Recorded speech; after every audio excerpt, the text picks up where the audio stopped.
Hello, my name is Dan today, and I'm a recovering alcoholic. I'm here to read the Daily Reflections book for September 11th, 2025. It's called Making Amends. Above all, we should try to be absolutely sure that we are not delaying because we are afraid. That's from the 12 Steps and 12 Traditions, page 87. To have courage, to be unafraid, are gifts of my recovery. They empower me to ask for help and to go forth in making my amends with a sense of dignity and humility. Making amends may require a certain amount of honesty that I feel I lack, yet with the help of God and the wisdom of others, I can reach within and find the strength to act. My amends may be accepted or they may not, but after they are completed, I can walk with a sense of freedom and know that for today I am responsible. Period. The end of the reading. I'm not going to get into a whole bunch of stuff today, talking wise, so I'm just going to leave you with that and keep this real simple today. Here, I'll mention this. I got a bunch of things to do today, and I'm concerned if I'm going to get them all done. It's still early. I did the right thing, I think, yesterday. I went to bed early, which is like on time these days. It's early. Got a good night's rest. Got up in time to make this video, which I'm doing now. Should have this done in a few minutes. And then I can get into the action of the day here. Let's see if we can make that apply to today's reading. Making amends. Well, here's some interesting things maybe. That we don't delay making amends because we're afraid. I need a few minutes to think about that. I don't have a few minutes here. Oh, here. The fear of rejection is one. I think in a couple of videos ago, a few days ago, I forget which one, I mentioned something about maybe why you wouldn't want to go make amends too soon.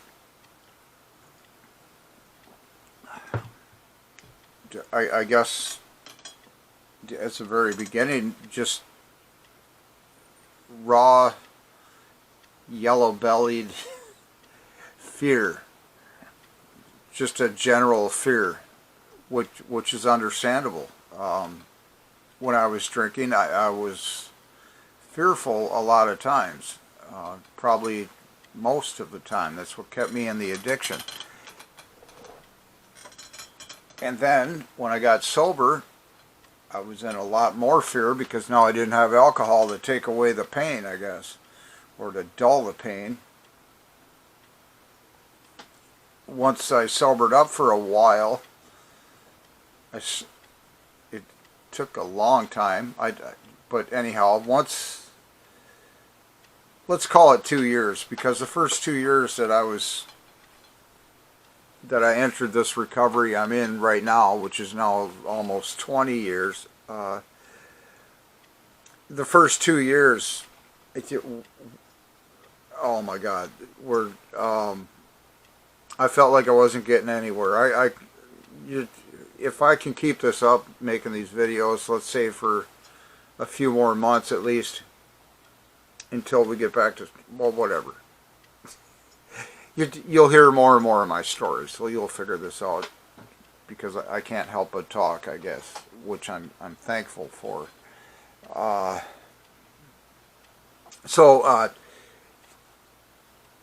Just regular fear might keep you away from. We want to make sure. What's it say here? Making amends. Above all, the most important thing. In other words, we should try to be absolutely sure that we are not delaying because we are afraid. Because that's, here, fear is an acronym for false expectations appearing real. That's one acronym. You can sit around and think up a few more, I would think. Uh, but the thing, above all, if the only reason you're delaying making some amend to somebody is fear, that's not really a good enough reason to delay any longer. Because if you feel that you need to make this amend for your own sanity, safety, sobriety, serenity, which is really four big reasons to be making amends, uh, it isn't so much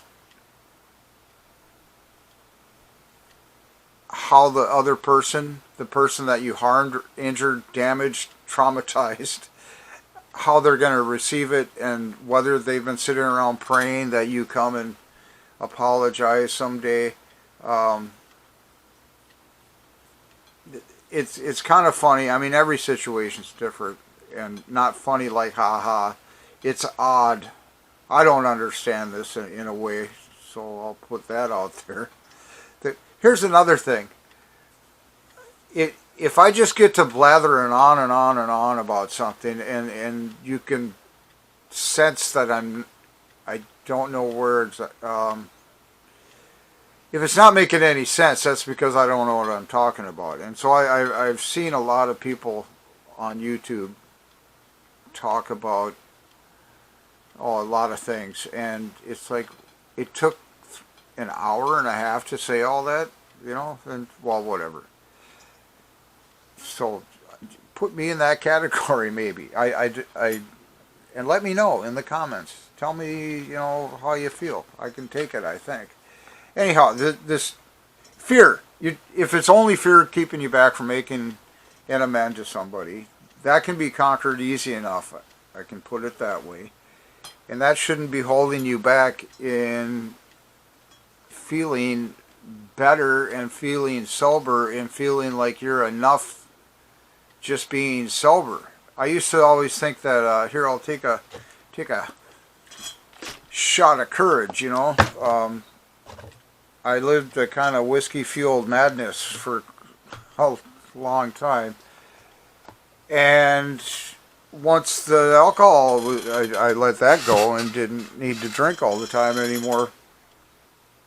I thought, I'm never going to be able to do any of this stuff that I want to do. And I've surpassed all of that. I've done so many bigger, greater things I never thought I could do. And it's because of being sober and understanding who I am and what I can do and what my limitations are. And pretty much they're a lot like yours. Or in other ways, you're a lot like me. We're all humans, are very similar. We're all capable of astounding ourselves with I'll just say how great we are. And I hope this isn't coming off as sounding prideful. There might be a little bit of pride in there, but on the good way of pride, accepting that we've been blessed with a body and an intelligence, and we can do things with it that are astoundingly amazing. Okay, enough about that for now.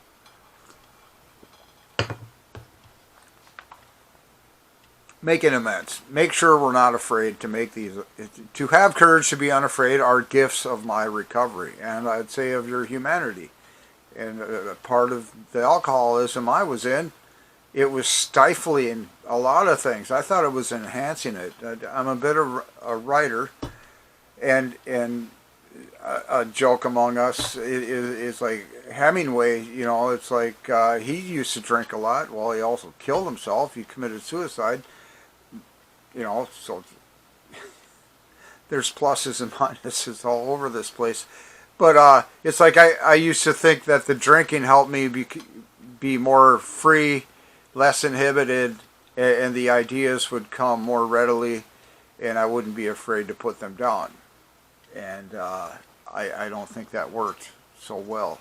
What works now is just the raw unadulterated, unfiltered experience of life that it's so much better. Because it's like if you can remember ever having only black and white television with only 2 or 3 or 4 channels, say, or whatever it was, and then you get color TV, and now we got like at least high definition television broadcast free, and then there's super high definition, like 4K and such and whatever. It's like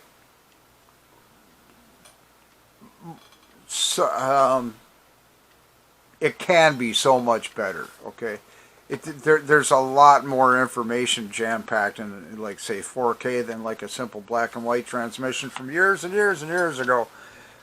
Just like when I thought this thing, drinking, was enhancing me and allowing me to do things, it was like putting a sack over me. Whatever the Bible says about getting on top of the hill and letting your light shine, don't put a sack over it. Let that off. Let your light shine.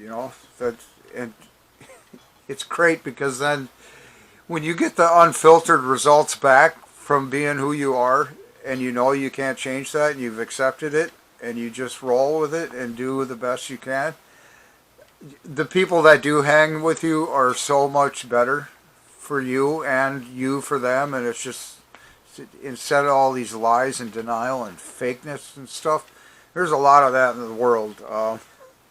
Anyhow, I've lost the point. See, like I said, I was going to try and keep this simple and not make a mountain out of a molehill, but I just can't help myself, I guess. To have courage, to be unafraid, are gifts of my recovery. They empower me to ask for help. That's so important. And to go forth and making my amends with a sense of dignity and humility. That's kind of what I was saying. I don't know if it sounded that way to you, but understanding who we are now, right now, today, in this moment, however you are, that will change. So if you're feeling on top of the world like I kind of am, that will change. If you're feeling down in the gutter like maybe I was a bit yesterday and the day before, that will change. This will always change. You don't remain being the same person. You can attempt to stay that way. And I know when I was drinking, which was 20 years ago, I had stagnated, become stagnant in really the worst of ways. I mean, like, I don't know if there's a degree of stagnantness. I don't know what the word would be there, and I'll admit that. It's like I ceased growth. I stopped growing. I stopped accepting things and figuring out a way to make that work in a helpful way for myself and for other people. The whole thing, when life gives you lemons, make lemonade. Well, what if you're allergic to lemonade? What if you don't like lemon? All this crap. It's not to be taken that literally. It's like when you get a bad circumstance, look for the advantage there. There's probably one there if you look hard enough. That's why I'm such a fan, I'll say this again, of Evel Knievel. I heard him say one time, many years ago, to every adversity in life, there's the equivalency to benefit if you just look for it. Okay, so you get sober, you don't have any filters, you're experiencing everybody's reactions 100% true and in 4K, not in black and white. It can be disheartening, maybe. Those people aren't worth your time, so don't pay them any mind.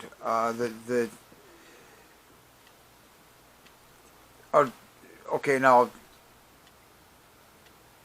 if it's only fear that's keeping you from making an amend, let's just pause that and think, well, why don't I just go ahead anyways? I feel like I should make this amend. I feel this person deserves something back from me for what I did to them and what I think of them. They, just for them being them, they deserve my respect. Just for them being alive today, being human, breathing the same air I am. And back when I was drinking, I did horrible things, maybe to some people, and I feel sore about that. I want to fix that. I want to make sure that if there's something they need from me, I can give that back to them. I can give them some of my time, whatever. Just let them know that I'm thinking about maybe what I caused in their lives to occur, and it may have been bad, and I feel bad about it. That just sounds too generic. But making amends may require honesty that I feel I lack.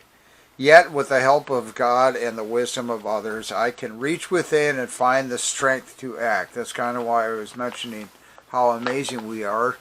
And we let this critical judge up in here tell us that's crap and you don't want to do it, or you're not worth doing it, or any other kind of lie like that. That's why I brought up the Hemingway thing in drinking. It's like, I can't write unless I'm hammered. Well, you'll find you'll be able to write a lot better sober eventually. Anyways, it wasn't the liquor that was making you go. I don't know how to unpackage that. I'm going to run out of time and battery, and you've probably already turned this off, so I can reach within and find the strength to act. My amends may be accepted or they may not, but after they are completed, I can walk with a sense of freedom and know that for today I am responsible. Here, a couple of real world things in my life. Some of these things I've done now, largely because I'm sober, and largely because I have a higher power now, which is called something I'm not going to tell you right now. Don't want to. I have a bigger sense of belief now, I guess, than I had 10 years ago, than I had 20 years ago. Certainly a way different system of beliefs than I had 30 years ago. And let's see, each time that I had some big event coming, see, I think maybe I'm feeling this way too, because Friday night I got another big deal in my life coming up. And I don't want to screw it up. I don't want to be discovered for the imposter that I feel like I am, right? I don't feel like I'm enough, and all these kind of things, right? It's just general fear, insecurity, and all this kind of thing, which is really, that's what is so wonderful, I think, about human beings. Because we can recognize that in ourselves, and we go ahead and we do something anyways. And maybe this is the dignity and, what did they say here? With a sense of dignity and humility. It's like, okay, I may not be enough, I don't know that for sure. I have what I have. It's all under my control right now. Alcohol isn't screwing this up right this minute. I'm as capable as I can be right now, and I'm going forth with today's actions. This is how I'm going to get through Friday night also, okay? And this is how many times in the past where I got into this is I had these situations coming up where I didn't want to fail. It was a big deal. This sense of embarrassment or possible embarrassment was large, and I just didn't want to do it. And it's like, oh, I hurt myself. I can't show up. I'm sick. I got lost. Sorry, or whatever. All these excuses and crap. And it's like, well, you know what? I said I'm going to do it like Evel Knievel, and I went and I tried and I gave it my best. And every time I was not disappointed. Ever. Even if it didn't go well. I was so, well, proud of myself that I accomplished what I set out to do, and I didn't have to take a bunch of drugs and crap to make it happen. Because I'm enough. And I'm certain you are enough also. If you're not enough by yourself, ask your higher power. Ask this larger group around you. Ask somebody in AA. You know, I mean, if you're in AA now, ask a fellow member. Ask your therapist. You know, if you're in any kind of therapy, mental therapy or whatnot, get a sponsor. Ask your parents. Ask your wife. Ask your husband. I hesitate on that one because I never mind. Let's see. Let's